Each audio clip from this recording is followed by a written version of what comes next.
नमस्कार, प्रदेश के number 1 news channel news 18 Rajasthan पर आप सभी का स्वागत। मैं हूं आपके साथ हेमंत कुमार और चलिए खबरों की शुरुआत करेंगे हंगामे की 3 अलग अलग तस्वीरों के साथ। प्रदेश में किस तरीके से हंगामा नजर आया है, अब वो तस्वीरें हम आपको दिखा रहे हैं। राजधानी जयपुर के साथ साथ अजमेर पाली की तस्वीरें हैं जहां पर लोगों का हंगामा देखने को मिला है। प्रदर्शन किया गया। राजधानी जयपुर में विधायक नगर थाने में लोग पहुंच गए। अजमेर में ब्राह्मण समाज ने पुजारी आत्मदाह मामले को लेकर के गिरफ्तारी की मांग की और इसी लेकर प्रदर्शन किया। तो वहीं पाली में किसानों का संग्राम लगातार जारी है। 3 अलग अलग शहरों की 3 अलग अलग तस्वीरें हैं आपकी टीवी स्क्रीन पर। तमाम जगहों पर हंगामा नजर आया।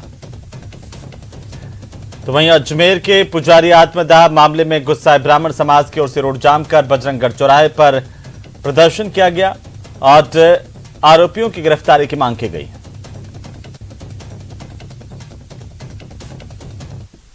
पारिक साहब और महेश जी शर्मा दोनों हमारे साथ बैठे हुए हैं और उचित फैसले तक वो यहाँ रुके हुए हैं और आगे भी रुकेंगे तथा बातचीत जो आगे सरकार से मुआवजे की चल रही है। शव को अभी तक नहीं उठाया गया, उसको लेके क्या है? अपराधियों को पकड़ा नहीं गया, अभी तक अपराधियों को पकड़ा नहीं गया। और जिस प्रकार उन्होंने कहा, मैंने कहा जब तक फर्ज गिरफ्तारी नहीं आएगी तब तक ये समाज नहीं हटेगा। और इसी बीच इसी खबर पर ज्यादा जानकारी के साथ सहयोगी अभिजीत दवे फोन लाइन पर जुड़ चुके हैं। अभिजीत, क्या जानकारी, अब आखिरकार बातचीत भी शुरू हुई है, क्या कोई नतीजा निकलता हुआ दिखाई दिया है? देखिए हेमंत, 18 घंटे से ऊपर का वक्त हो गया है। पुजारी गोविंद नारायण शर्मा का शव जो है वो जेलन अस्पताल की मोर्चरी में है और उसको उनकी आरोपियों की गिरफ्तारी और आर्थिक मुआवजे की मांग को लेकर ब्राह्मण समाज जो है आज सुबह 8 बजे से केसरबाग चौकी के यहाँ पर धरना प्रदर्शन कर रहा है। इस बीच में प्रशासन के साथ 6 दौर की वार्ताएं हो चुकी हैं। 6 दौर की वार्ताएं विफल रही हैं। इन 6 दौर की वार्ता से पहले ब्राह्मण समाज का एक शिष्टमंडल जो है वो अग्रवाल समाज, चूंकि आरोपी जो है वो अग्रवाल समाज से संबंध रखते हैं, जगन्नाथ मंदिर के ट्रस्टीज हैं, उस समाज के लोगों के साथ भी एक बैठक हुई थी, लेकिन तमाम बैठकें जो है वो बेनतीजा रही हैं। और अब बसुधा के विधायक राकेश पारीक और विप्र कल्याण बोर्ड के चेयरमैन महेश शर्मा जो हैं, जो दोपहर करीब 2:30 बजे से ब्राह्मण समाज के इस आंदोलन में शामिल हैं, वो अब कलेक्टर अंशदीप के चैम्बर में पहुंचे और यहाँ पर एक बार फिर से जो ब्राह्मण समाज का मांग पत्र है उसको लेकर दोनों जो जनप्रतिनिधि हैं, विधायक राकेश पारीक और विप्र कल्याण बोर्ड के चेयरमैन महेश शर्मा, ये दोनों जो है वो कलेक्टर अंशदीप के साथ इनके समाज के मांग पत्र पर जो है वो चर्चा कर रहे हैं। और जो प्रमुख मांग है उसमें 4 आरोपी जिनको नामजद किया गया है, जिनका नाम जो है मृतक गोविंद शर्मा ने अपने सुसाइड नोट में लिखा था और गंभीर झुलसी हालत में अस्पताल में जब वो भर्ती थे, इलाज चल रहा था, उस दौरान पुलिस को दी 164 के बयान में भी उन 4 नामों का जिक्र किया था, जिसके आधार पर गंज थाना पुलिस ने मुकदमा दर्ज किया था। उन आरोपियों की गिरफ्तारी के साथ साथ 50 लाख रुपए के मुआवजा और जिस तरह के आरोप लगाए गए थे पुजारी की ओर से और उनके परिजनों की ओर से कि मंदिर ट्रस्टीज जो हैं वो इस परिवार को, पुजारी परिवार को मंदिर की सेवा से बेदखल करने की साजिश रच रहा है। तो ये तीसरी मांग थी कि परिवार को मंदिर की सेवा जारी रखने दिया जाए। इन तमाम मांगों को लेकर अब वार्ता का 7वां चरण जो है वो कलेक्टर अंशदीप की टेबल पर जाकर अब पहुंचा है। और यहाँ पर चलिए, बहुत शुक्रिया अभिजीत तमाम जानकारी के लिए। यह भी बड़ा दिलचस्प है कि कांग्रेस के विधायक राकेश पारीक वहां पर आंदोलन में शामिल हुए और प्रदर्शनकारियों के साथ उन्होंने मांगे रखी है। बहरहाल ये गतिरोध अभी बना हुआ है। तो उधर पाली में किसानों के महापड़ाव का 6ठा दिन प्रशासन और किसानों के बीच कोई सहमति नहीं बन पाई और 6ठे दिन भी किसानों का प्रदर्शन लगातार जारी है। आपको बता दें कि किसानों ने हाईवे पर जाम लगाकर के जोरदार प्रदर्शन किया है। बड़ी संख्या में किसान यहां पर मौजूद है और इसी को देखते हुए भारी पुलिस बल की तैनाती की गई है। जवाहर बांध के जल बंटवारे को लेकर के प्रदर्शन किया जा रहा है। प्रशासन पर तानाशाही के आरोप किसानों ने लगाए हैं। ये पाली की तस्वीरें हैं जहां पर जो ग्रामीण किसान हैं वो बड़ी संख्या में मौजूद हैं और उनके साथ ग्रामीण महिलाओं की मौजूदगी भी इस आंदोलन में देखने को मिल रही है। किसानों का महापड़ाव जारी है। प्रशासन पर तानाशाही के आरोप हैं। ज्यादा जानकारी के साथ हमारे सहयोगी पाली से श्याम फोन लाइन पर जुड़ गए हैं। श्याम, क्या अपडेट है? लगातार ये किसानों का आंदोलन, महापड़ाव, क्या कोई नतीजा अभी तक निकलता हुआ दिखाई दिया है? जी बिल्कुल, किसान 6ठे रोज से भी आज महापड़ाव पे थे और आज जब तक इनकी मांगे और इनकी वार्ताएं विफल हुई उसके बाद किसानों ने दोपहर के बाद राष्ट्रीय राजमार्ग को जाम कर दिया और पिछले 4 घंटे से लगातार किसान राष्ट्रीय राजमार्ग पर बैठे हैं, जहां पर जो व्हीकल है, जो पुलिस ने रास्ता डाइवर्ट करवाया है, वहां से रास्ते से व्हीकल निकल रहे हैं। वहीं प्रशासनिक अधिकारी व पुलिस, भारी संख्या में पुलिस मौके पर मौजूद है। प्रशासनिक अधिकारियों और किसानों के बीच अभी तक कोई किसी प्रकार की वार्ता नहीं हुई है, जिसके चलते ये आंदोलन अभी खत्म होने की बजाय आगे और चलने की संभावना बताई जा रही है। क्योंकि किसानों का आरोप है कि प्रशासन तानाशाही रवैया अपनाते हुए उनके साथ किसी प्रकार से कोई वार्ता नहीं करना चाहता है। किसान लगातार प्रशासन पर आरोप लगा रहे हैं, किसानों की अनदेखी करने का आरोप लगा रहे हैं प्रशासन पर। लेकिन सबसे बड़ी बात यह है कि लगातार किसान धरने पे बैठे हैं, 6 दिन से महापड़ाव पे बैठे हैं, लेकिन प्रशासन की ओर से किसी प्रकार की इन्हें समझाइश या हटाने का प्रयास नहीं किया जा रहा है। जी, अब किसान क्या कर रहे हैं और प्रशासन का क्या तर्क है? आखिरकार ये गतिरोध क्यों नहीं समाप्त हो रहा है? जी बिल्कुल, ये गतिरोध है जो सिर्फ एक छोटे से बिंदु पे अटका हुआ है, जहां पर किसान ये चीज कह रहे हैं कि जो जवाई बांध की जल वितरण की मीटिंग हुई थी, बैठक हुई थी, उसको जवाई बांध के डाक बंगले में वापस करवाई जाए। लेकिन प्रशासनिक अधिकारी है कि जो कह रहे हैं कि जब किसानों के अनुसार, मांग के अनुसार उनको सिंचाई के लिए पानी दे दिया गया है, उसके बावजूद किसान धरने पर और हट धर्मिता के चलते ये आंदोलन कर रहे हैं। जी चलिए श्याम, बहुत शुक्रिया तमाम जानकारी के लिए। लगातार अपडेट हम आपसे लेते रहेंगे। बहरहाल बड़ी संख्या में किसान मौजूद हैं और लगातार महापड़ाव पर बैठे हुए हैं।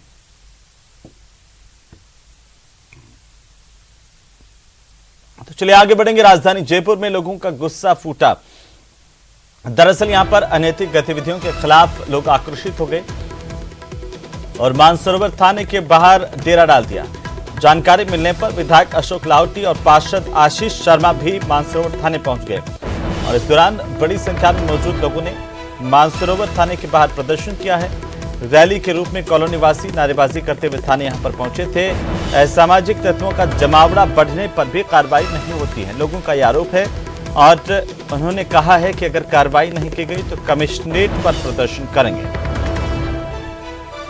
मानसरोवर के थाने के बाहर बड़ी संख्या में लोग इकट्ठा हुए। जानकारी मिलने पर विधायक अशोक लाहौटी भी लोगों के पास पहुंचे और लोगों का कहना है कि पुलिस को इतला करने के बावजूद कार्रवाई नहीं की जाती, ना पुलिस की गश्त सुचारू तरीके से होती है। इस इलाके में लगातार अनैतिक काम होते हैं और पुलिस इन पर लगाम नहीं लगा पा रही है।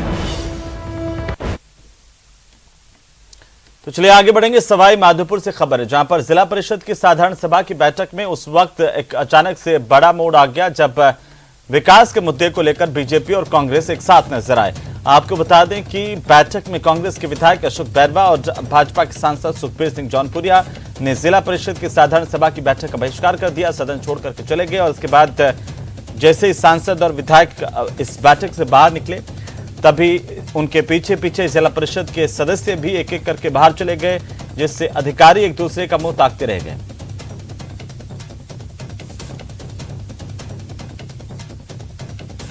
तो भारतीय जनता पार्टी और कांग्रेस दोनों ने यहां पर साधारण सभा की बैठक का बहिष्कार किया। SC, ST, BPL, विधवा, विकलांग, इन सबको कैटेगरी 4 का काम देने की बात है, उसमें कहीं को दो राय में कोई मना नहीं है। अभी जिस हिसाब से माननीय प्रधानमंत्री आवास योजना बनी है उसके अंदर में 32,000 मकान अपने जिले के अंदर बन चुके हैं, वो भी उसमें आ चुके हैं। लेकिन ताजुब बात यह है कि हमारा एक भी काम सैंक्शन नहीं हो पा रहा। पंचायतों से जो प्रायोरिटी से काम आ रहे हैं उनमें भी नियमों के वो बताकर उन कामों को निर्धारित कर देते हैं, अनुमति नहीं है। जबकि अभी 26 गांव बाढ़ में डूबे थे, उनमें प्रायोरिटी से हमको काम कर लेते, जिनके मकान डूब गए उन किसानों को मकान प्रायोरिटी से मिल लेते थे। अपना काम, अपना खेत के योजनाओं के काम नहीं हो पा रहे। कैटेगरी 4 की कोई लाभ की योजनाएं यह मंजूर नहीं करे, जिससे पूरे सदस्यों में आक्रोश है। तो वहीं भरतपुर के गोपालगढ़ थाना इलाके के गांव बिजासना में अवैध खनन करते वक्त खदान ढहने से बड़ा हादसा हुआ। इस हादसे में 2 लोगों की दबने से मौत हुई है।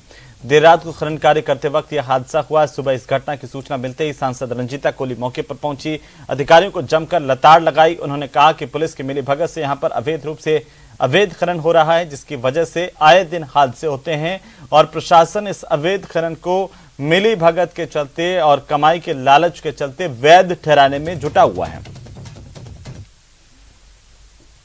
तरीके से यहाँ पर जो अभी हम लोगों ने सबने चेक करा था, चट्टान की चट्टान गिर गई है और एक बहुत बड़ा हादसा हो गया और बाहर से आए हुए लोगों की मृत्यु हो गई है।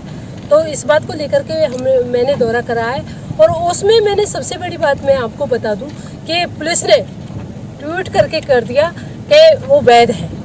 और जब मैंने अभी एएमई साहब से बात करी है, उन्होंने अवैध उसको बताया है। तो आप देखिए किस तरीके से यहाँ पर एक दूसरे के ऊपर बातें डाली जाती हैं और इसलिए ये अवैध यहाँ पर नहीं रोक पा रहा है। उधर नेता प्रतिपक्ष गुलाब चंद कटारिया ने सीएम अशोक गहलोत की ओर से कांग्रेस के राष्ट्रीय अध्यक्ष पद के उम्मीदवार मल्लिकार्जुन खड़गे का खुला समर्थन करने पर चुटकी ली है। कटारिया ने कहा कि गांधी खानदान से रिश्ते सामान्य करने की दिशा में ये सीएम अशोक गहलोत का बड़ा कदम है। आपको बता दें कि मल्लिकार्जुन खड़गे प्रदेश के दौरे पर आला कमान के प्रतिनिधि बन करके आए थे। निश्चित रूप से, क्योंकि अध्यक्ष बनना लगभग उसका तय ही लग रहा है, क्योंकि जब कांग्रेस के इतने लोग उनको समर्थन में कर रहे हैं और फिर गांधी परिवार का भी उसको समर्थन है, तो गांधी परिवार के अगेंस्ट जाकर के चुनाव का काम संचालन करना तो कीजिए। लेकिन गांधी परिवार को खुश करने के लिए हमने आपके कैंडिडेट को, दूसरों ने सपोर्ट नहीं किया, उसके पहले हमने सपोर्ट करके एक तरह से और उनको अपने पक्ष में करने का प्रयास करें। जो यहाँ स्वयं आकर के नाटक देख के गया था, उसका नाराजगी भी कहीं महंगी न पड़ जाए बन जाने के बाद, उसको भी बांधने का प्रयास किया है। तो वहीं त्योहारी सीजन आते ही दूषित खाद्य पदार्थों की रोकथाम के लिए करौली जिले में चिकित्सा विभाग की ओर से चलाए जा रहे अभियान खाद्य सुरक्षा दल ने हाईवे के किनारे रखे 100 किलो से ज्यादा दूषित मिठाइयों को जब्त किया है। इन मिठाइयों को जांच के बाद चिकित्सा और स्वास्थ्य विभाग और खाद्य सुरक्षा दल ने नष्ट कर दिया। खास बात यह है कि इस दौरान खाद्य सुरक्षा दल को देखकर मिठाई के पास खड़ा युवक फरार ही हो गया। इस कार्रवाई के बाद सीएमएचओ ने दूषित खाद्य पदार्थों की पहचान और संदिग्धों की तलाश के लिए सैंपलिंग की कार्रवाई में तेजी लाने के निर्देश दिए हैं। तो सड़क के किनारे जो मिठाई बेची जाती है वो किस तरह से मिलावटी हो सकती है, यह भी सामने आया है कि खाद्य सुरक्षा दल की टीम को देखते ही यहां पर मिठाई बेचने वाले भाग खड़े हुए। यह करौली की तस्वीरें हैं जहां पर बड़ी संख्या में इन मिठाइयों को जब्त करके नष्ट किया गया है। कैला देवी मोड़ पर सैंपलिंग करने के बाद जैसे लौट रहे थे, फकीरा के पास में रोड साइड में 6 कट्टों के साथ में एक व्यक्ति खड़ा हुआ था। उस व्यक्ति की हलचल कुछ ऐसी हुई तो संदेह होने पर गाड़ी जैसे टर्न करके आई, वो व्यक्ति गाड़ी देख के भाग गया और यहाँ 6 कट्टे जो पड़े थे उनको खोल के देखा तो उसमें एक सादा बर्फी पैकेट नुमा रखी हुई थी। लगभग ये माल जो है 2.5 कुंटल के करीब है। अब वो व्यक्ति भाग गया, इसलिए सैंपलिंग करना संभव नहीं है, इसको डिस्ट्रॉय किया जाएगा। उधर बूंदी के तालेड़ा थाने में आज कोटा एसीबी की टीम ने ट्रैप की बड़ी कार्रवाई करते हुए एएसआई देवेंद्र दीक्षित को 20,000 रुपए की घूस लेते रंगे हाथों गिरफ्तार किया है। घूसखोर एएसआई देवेंद्र दीक्षित ने अशोक मीणा से उसके खिलाफ तालेड़ा थाने में दर्ज मुकदमे में चालान पेश नहीं करने के एवज में रिश्वत की मांग की थी। अब ये घूसखोर एएसआई हत्थे चढ़ा है एसीबी के। इसकी शिकायत करने के बाद एसीबी ने आरोपी एएसआई के खिलाफ कार्रवाई करते हुए रिश्वत लेते रंगे हाथों गिरफ्तार कर लिया। जांच लगातार जारी है। भ्रष्टाचार निरोधक ब्यूरो की टीम ने बड़ी कार्रवाई की है।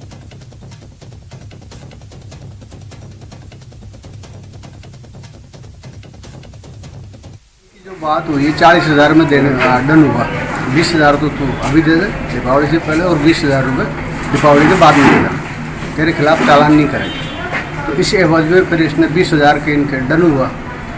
तो कल जो है हमने सत्यापन कराया था और आज 20,000 रुपये में हमने रंगे हाथों इनको ट्रैप किया। तो आगे कार्रवाई जैसे बस कार्रवाई कर रहे हैं, जो संपत्ति वगैरह की जांच, अब वो तो अभी तो लेटेस्ट कार्रवाई चलेगी। उधर राजधानी जयपुर में आज से 5वीं south Asian geo science conference geo India 2022 शुरू हुई है। राजधानी जयपुर के सीतापुरा स्थित जेईसीसी परिसर में केंद्रीय पेट्रोलियम और प्राकृतिक गैस मंत्री हरदीप सिंह पुरी ने इस 3 दिवसीय कॉन्क्लेव का उद्घाटन किया। इस कॉन्क्लेव के उद्घाटन सत्र को संबोधित करते हुए केंद्रीय मंत्री ने कहा है कि भारत 2030 तक अपने तेल की मांग का 25% उत्पादन करने में सक्षम होगा। दुनिया भर के जियो साइंसेस विशेषज्ञों को संबोधित करते हुए उन्होंने कहा कि भारतीय पेट्रोलियम उद्योग अवसर के शिखर पर है और 2030 तक अपनी कच्चे तेल की मांग का 25% उत्पादन करने में सक्षम होगा।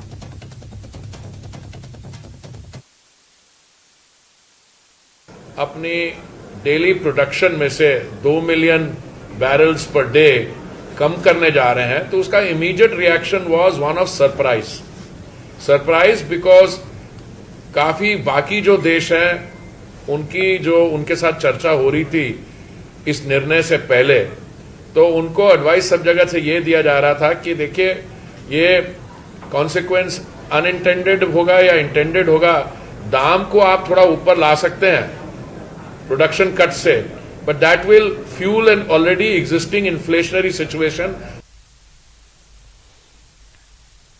तो वहीं प्रदेश में सरकारी अस्पतालों का हाल आखिरकार क्या है, इसे देखना समझना हो तो आप दौसा के सबसे बड़े अस्पताल जा सकते हैं, जिसका नाम है रामकरण जोशी जिला चिकित्सालय। इस अस्पताल में डॉक्टरों के बैठने का समय सुबह के 9 बजे से लिखा हुआ है, लेकिन 9 बजे तक इस अस्पताल से डॉक्टर नदारद ही अमूमन रहते हैं। ये हाल तो तब है जब कई बार चिकित्सा मंत्री और जिला कलेक्टर ने चिकित्सकों की लेट लतीफी को लेकर के लताड़ फटकार लगाई है। आज जब हमारी टीम न्यूज़ 18 की टीम दौसा जिला अस्पताल की ओपीडी पहुंची तो यहां पर एक भी डॉक्टर मौजूद नहीं था। इससे आप डॉक्टर्स की संवेदनशीलता और अस्पताल प्रबंधन की लापरवाही देख सकते हैं। ओपीडी का समय सुबह 9 बजे से शुरू होता है, लेकिन इस ओपीडी में 9:59 तक यानी कि 1 घंटा ऊपर होने तक भी एक भी डॉक्टर यहां पर मौजूद नहीं था।